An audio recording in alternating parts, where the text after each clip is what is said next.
सुबह के 7 बजे का समय था। धूप धीरे धीरे अपने पंख फैला रही थी। एक पुरानी टैक्सी जो धीरे से चलती थी, दिल्ली के एक शांत कॉलोनी की तरफ बढ़ रही थी। कजाल अपनी सीट पर बैठी हुई, अपने पिछले 5 सालों के दुख और खुशी के पलों को याद करते हुए कुछ सोच रही थी। उसके दोनों बच्चे 5 साल का आरव और 3 साल की रिया उसी टैक्सी में उसके साथ बैठे थे। आरव अपने खिड़की से बाहर देखते हुए एक मासूम सवाल करता है। मुम्मा, ये दिल्ली है, यहाँ हम रहने आए हैं। काजल एक हल्की मुस्कान के साथ उसके सर पर हाथ फेरते हुए जवाब देती है। हाँ बेटा, ये दिल्ली है, यहाँ से हम अपने नए जीवन की शुरुआत करेंगे। टैक्सी एक पुराने लेकिन अच्छे हाल के अपार्टमेंट के सामने रुकती है। काजल अपना सामान उतरते हुए सोचती है कि क्या ये नए शुरुआत सच में उसके लिए एक सुखद मोड़ लाएगी। अपार्टमेंट थोड़ा पुराना था, लेकिन उसके कम बजट में यह एक अच्छा घर था। जब वो अपने फ्लैट में घुसती है तो अंदर की सड़ी मार से उसके चेहरे पर एक छोटी सी झिझक आती है, लेकिन वो खुद को संभालते हुए अपने बच्चों से कहती है, देखो ये हमारा नया घर है, अब यहाँ से हम नए सपनों की शुरुआत करेंगे। काजल अपने फ्लैट को थोड़ा साफ सुथरा बनाने लगती है। उसके मन में हमेशा एक टेंशन होती है, अतीत के वो दुख और राज जो उसने अपने दिल के किसी कोने में दाबा कर रखा है। पड़ोस के लोग थोड़े क्यूरियस लगते हैं। हर कोई छुपके नए आई हुई इस औरत और उसके बच्चों के बारे में बातें कर रहा होता है। काजल इस सब को इग्नोर करने की कोशिश करती है।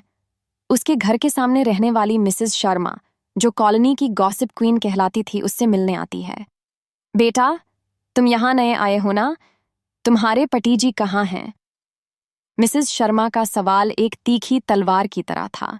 काजल एक छोटी मुस्कान के साथ जवाब देती है, मैं और मेरे बच्चे ही हैं, बस नए शुरुआत के लिए यहाँ आए हैं।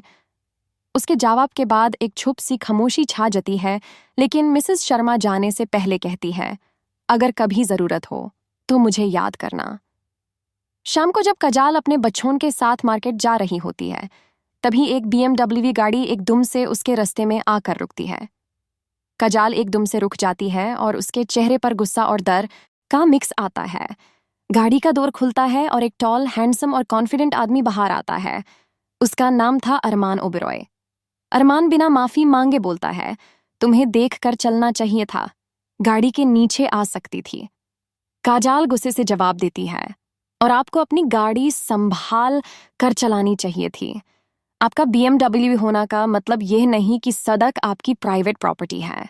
अरमान पहले सरप्राइज्ड होता है, फिर उसकी आंखों में एक अजीब सी क्यूरियोसिटी आती है। तुम दिल्ली में नए लगते हो? अरमान कहते हैं, जैसे वो उसका बैकग्राउंड स्कैन कर रहा हो। काजल बिना जवाब दिए अपने बच्चों को लेकर वहां से चली जाती है, लेकिन उसके मन में अरमान का इम्प्रेशन रह जाता है। एक रूडे लेकिन चार्मिंग एडमिनिस्ट्रेशन अरमान और काजल का टकराव लिखना शुरू करता हूँ, जिसमें अरमान और काजल के बीच पहला टकराव और उनकी कहानी का अगला मोड़ दिखाया जाएगा। सुबह की धूप अभी पूरी तरह से अपने पर फैला रही थी। काजल ने अपने नए फ्लैट में एक दिन की सफाई और थोड़ी सेटिंग के बाद थोड़ा सेटल फील किया। उसने आरव और रिया के लिए नई स्कूल की एप्लीकेशन फॉर्म्स भरी और अपने लिए एक पार्ट टाइम जॉब ढूंढने का प्लान बनाया। लेकिन उसके मन में कल का वो टकराव अब तक घूम रहा था। कौन था वो आदमी?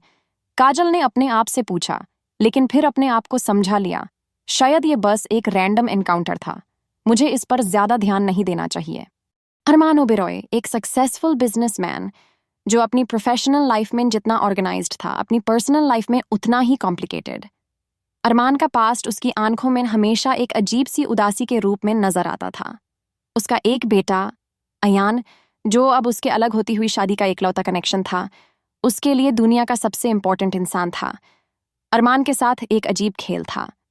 जब उसने काजल को देखा तो उसे लगा जैसे वो शक्ल उसके कहीं देखी हुई है, लेकिन उसने इस बात को अपने मन के एक कोने में दबा दिया। काजल अपने बच्चों के साथ मार्केट में ग्रोसरी शॉपिंग के लिए गई थी। उसके मन में सिर्फ एक ही टेंशन थी, बजट का। उसने अपनी सैलरी और खर्चे का एक परफेक्ट प्लान बनाया था और अब उससे वही फॉलो करना था। लेकिन तभी उसकी नज़र उसी आदमी अरमान ओबेरॉय पर पड़ती है, जो एक लोकल कॉफ़ी शॉप के बाहर अपने असिस्टेंट के साथ किसी बिजनेस मीटिंग में बिजी था। काजल एक बार उससे दूर रहने की कोशिश करती है, लेकिन तभी आरव का हाथ छूट जाता है और वो सीधा अरमान के पास जा गिरता है। अरमान उस बच्चे को संभलता है और उसके चेहरे पर एक कंफ्यूजन होता है। यह तुम्हारा बेटा है? अरमान काजल से पूछता है जब काजल आरव के पास पहुंचती है। काजल एक स्टर्न टोन में कहती है, हाँ, ये मेरा बेटा है, और आपको इससे क्या मतलब? अरमान के चेहरे पर एक अजीब सी मुस्कान आती है, लेकिन वो चुप रहने का फैसला करता है। लेकिन उसके अंदर का बिजनेसमैन और इन्वेस्टिगेटर अब इस औरत के बारे में और जानने का फैसला कर चुका था। रात को अरमान अपने लैपटॉप पर अपनी पर्सनल असिस्टेंट को काजल के बारे में इंफॉर्मेशन गैदर करने के लिए बोलता है। मुझे पता लगाओ ये काजल कौन है, ये दिल्ली में नए क्यों आई है, और इसके बैकग्राउंड में क्या है। अरमान के शब्दों में एक कमांड थी। इसी बीच काजल अपने बचपन को सुलाते हुए एक पुरानी डायरी खोलती हैं। डायरी में कुछ तस्वीरें और कुछ छोटी छोटी कहानियां थीं जो उसके अतीत के वो पल याद दिलाती थी जिसे वो भूलना चाहती थी। उस डायरी के एक पेज पर लिखा था, उस रात का वो एक फैसला मेरी जिंदगी को हमेशा के लिए बदल देगा। शायद मैं कभी अपने बच्चों को ये नहीं बता पाऊंगी कि उनका असली सच क्या है। अतीत के संकेत लिखता हूँ। इस पार्ट में काजल और अरमान के अतीत के कुछ राज सामने आने लगते हैं। उनके बीच टेंशन और क्यूरियोसिटी बढ़ती है और कहानी एक सस्पेंसफुल मोड पर पहुंचती है। काजल के दिल की धड़कनें तेज हो गई थी जब उसने इंटरव्यू रूम के अंदर अरमान ओबेरॉय को देखा। उसने अपने आप को संभलने की कोशिश की, लेकिन अरमान की तीखी नजरें उस पर टिकी हुई थी। अरमान के लिए यह सिर्फ एक और इंटरव्यू ही नहीं थी, वो इस औरत के बारे में सब कुछ जान लेना चाहता था। काजल ने अपने रिज्यूमे के साथ इंटरव्यू शुरू किया। मुझे एक पार्ट टाइम जॉब चाहिए जो मुझे अपने बच्चों के लिए समय देने का मौका दे, उसने एक कॉन्फिडेंट टोन में कहा।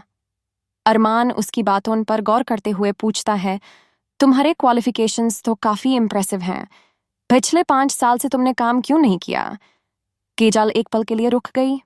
उसने अपने चेहरे पर एक कैजुअल स्माइल लाकर जवाब दिया, पर्सनल रीजंस।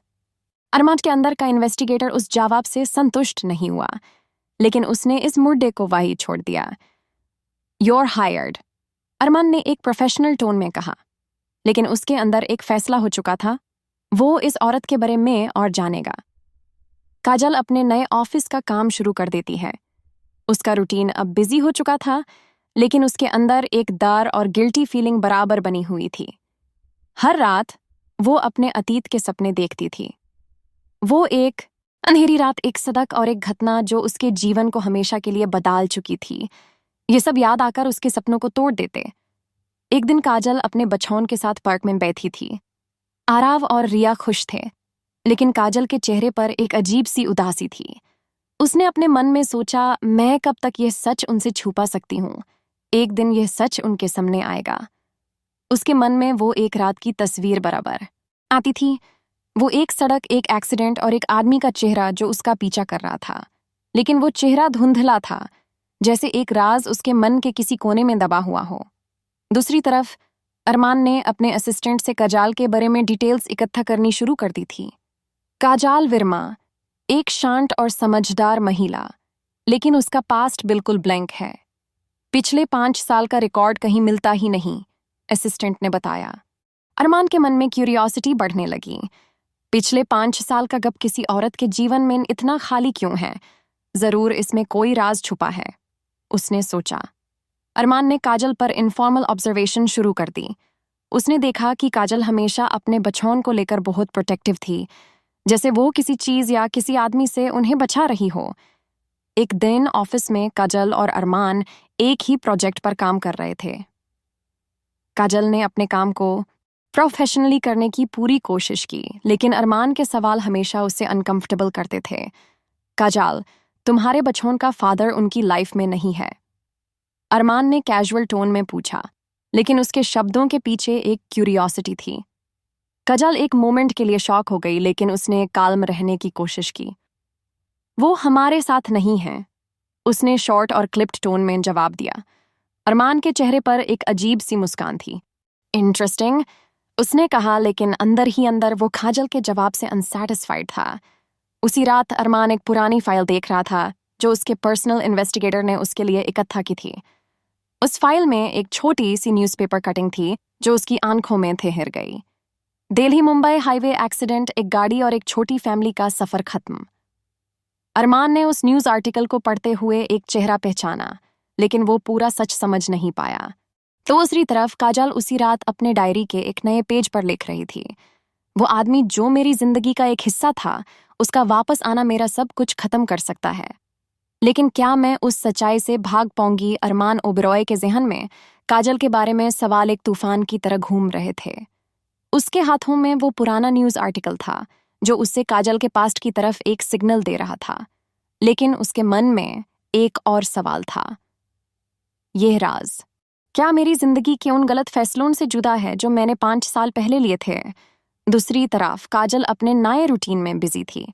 उसने अपने बच्चों के स्कूल एडमिशन फाइनलाइज कर लिए थे और अब वो अपने नए ऑफिस का काम संभाल रही थी। लेकिन अरमान के सवालों और उनकी तीखी नजरों से बचना अब मुश्किल लग रहा था। एक दिन अरमान और काजल एक क्लाइंट मीटिंग के लिए एक ही कॉन्फ्रेंस रूम में थे। मीटिंग के दौरान अरमान ने कैजुअली काजल से एक पर्सनल सवाल पूछ दिया, काजल, तुम्हारे बच्चों की एज क्या है? काजल ने एक सेकंड के लिए रुककर जवाब दिया, आरव 5 साल का है और रिया 4 साल की। अरमान के दिमाग में एक छोटा सा कैलकुलेशन हुआ और उसने सोचा, 5 साल, ये तो वही वक्त है जब मेरी लाइफ में सब कुछ बदल गया था। मीटिंग के बाद अरमान ने काजल से एक प्राइवेट कॉन्वर्सेशन करने की कोशिश की। तुम्हें मेरी बात का बुरा लगा हो तो सॉरी, लेकिन तुम्हारे पास्ट के बारे में कुछ अनयूजुअल लगता है, अरमान ने कहा।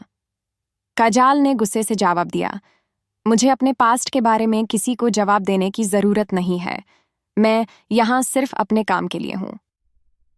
अरमान के चेहरे पर एक मुस्कान थी, लेकिन उसके शब्दों में एक तीखापन था। शायद तुम्हारे पास्ट के कुछ सवाल तुम्हारे प्रेजेंट को डिसाइड करेंगे। तुम जितना छुपाने की कोशिश करोगी उतना ही सच सामने आएगा। उसी शाम काजल अपने बच्चों के साथ एक पार्क में थी। आरव और रिया अपने नए दोस्त के साथ खेल रहे थे, लेकिन तभी आरव की नज़र एक अजनबी आदमी पर पड़ती है जो उनका फोटो खींच रहा होता है। आरव अपनी माँ की बातों के कारण अलर्ट था और उसने उन फोटोज को डिलीट करने के लिए उस आदमी से लड़ना शुरू कर दिया। काजल जल्दी से उस जगह पहुंची और उनका फोन लेकर फोटोज डिलीट कर दी, लेकिन तभी उस आदमी ने कहा, मैं बस ऑर्डर्स फॉलो कर रहा था। काजल का चेहरा जाड़ हो गया। किसने भेजा तुम्हें? उसने कांपती हुई आवाज में पूछा, लेकिन आदमी बिना जवाब दिए वहां से चला गया। दूसरी तरफ अरमान ने अपने इन्वेस्टिगेटर से एक नई रिपोर्ट रिसीव की। उस रिपोर्ट में लिखा था, काजल वर्मा एक मिडिल क्लास महिला जो 5 साल पहले एक छोटी सी गांव की कॉलोनी में रहती थी। उसके पति का नाम रिपोर्ट में नहीं मिलता, लेकिन एक एक्सीडेंट की फाइल में उसका जिक्र जरूर है। वो एक्सीडेंट दिल्ली मुंबई हाईवे पर हुआ था और एक और आदमी उस रात उस जगह मौजूद था। अरमान के हाथ से फाइलें गिर गई। उसके दिल की धड़कनें तेज हो गई थी। उसने अपने असिस्टेंट को बोला, इस फाइल के सारे डॉक्यूमेंट्स और डिटेल्स मेरे ऑफिस में लाओ, मैं ये मिस्ट्री खत्म करके रहूंगा। उस रात काजल अपने बच्चों को सुलाने के बाद अपनी डायरी लिख रही थी। मैं अपने अतीत से कब तक भाग सकती हूँ? वो आदमी जिसने मेरी जिंदगी को बर्बाद किया था, क्या वो अरमान ओबेरॉय है? अगर वो है तो क्या उसने मुझे पहचान लिया है? उसने अपनी डायरी बैंड की और एक फैसला किया, मुझे अरमान से बात करनी होगी। अगर वो सच जानता है तो मुझे पहले उसे सच्चाई सुननी होगी। क्या काजल और अरमान अपने अतीत के सच का सामना करेंगे?